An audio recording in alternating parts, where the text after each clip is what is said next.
वेगलज्जलप्रवाहपावितस्थले खलेवलम्ब्य लम्बिताम्बुजङ्गमालिका। बहुत पहले सभी वेदों में लिखा है, इसमें गेहूं का करवा भर करके पूजन किया जाता है। विवाहित लड़कियों के यहाँ चीनी के करवे भी पीहर से भेजे जाने का प्राचीन रिवाज है। कहानी इस प्रकार है कि एक साहूकार के 7 बेटे थे, यानी कि 7 लड़के थे, 1 लड़की थी।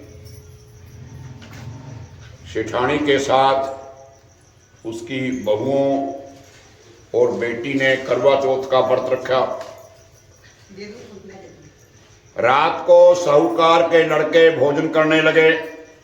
उन्होंने अपनी बहन से भोजन करने के लिए कहा, तो बहन ने कहा कि भाई अभी चांद नहीं निकला है, चंद्रमा के निकलने पर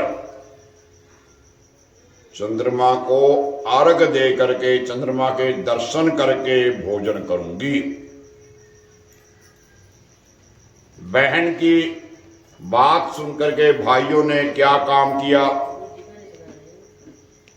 नगर से बाहर जाकर के अग्नि जला दी और एक छलनी ले जाकर के उसमें से, उस अग्नि का छलनी में से प्रकाश दिखा दी। कहा बहन देखो चांद तो अभी निकला है, अर्घ देकर के तुम भोजन करो।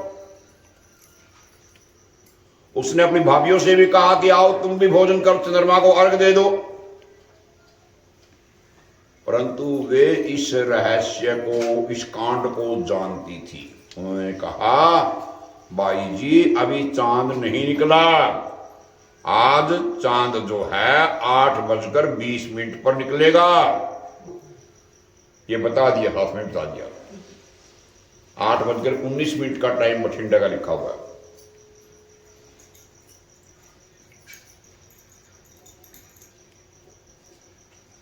छलनी से दिखा रहे हैं। भाइयों की बात सुनकर उसने कोई ध्यान नहीं दिया और भाइयों के द्वारा दिखाए गए प्रकाश को ही अर्घ दे दिया और भोजन कर लिया।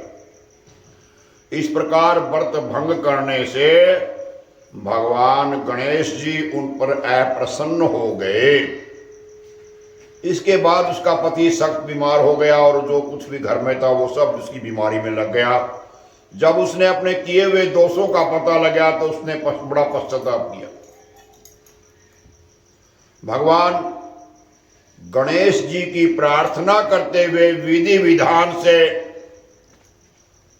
उन्हें चतुर्थी का व्रत करना प्रारंभ कर दिया और श्रद्धानुसार सबका आदर करते हुए सबसे आशीर्वाद ग्रहण करने में ही मन को लगा दिया। आज के दिन जो सौभाग्यवती स्त्री है, आशीर्वाद लेने का अधिक महत्व है। ज्यादा से ज्यादा आशीर्वाद ले। आशीर्वाद में वो पावर है जो पूजा पाठ करने में नहीं है। सौभाग्यवती भव, इसी में ही आपके पति की लंबी उम्र का स्रोत आ जाता है। इस प्रकार उसने श्रद्धा भक्ति के साथ कर्म को देख करके भगवान गणेश जी उस पर प्रसन्न हो गए। उसके पति को जीवन दान दे करके उसे आरोग्य करने के पश्चात धन संपत्ति से युक्त कर दिया। इस प्रकार जो छल कपट को त्याग करके श्रद्धा से, भक्ति से गणेश चतुर्थी करवा चौथ का व्रत करेंगे, वे सब प्रकार से सुखी होते हुए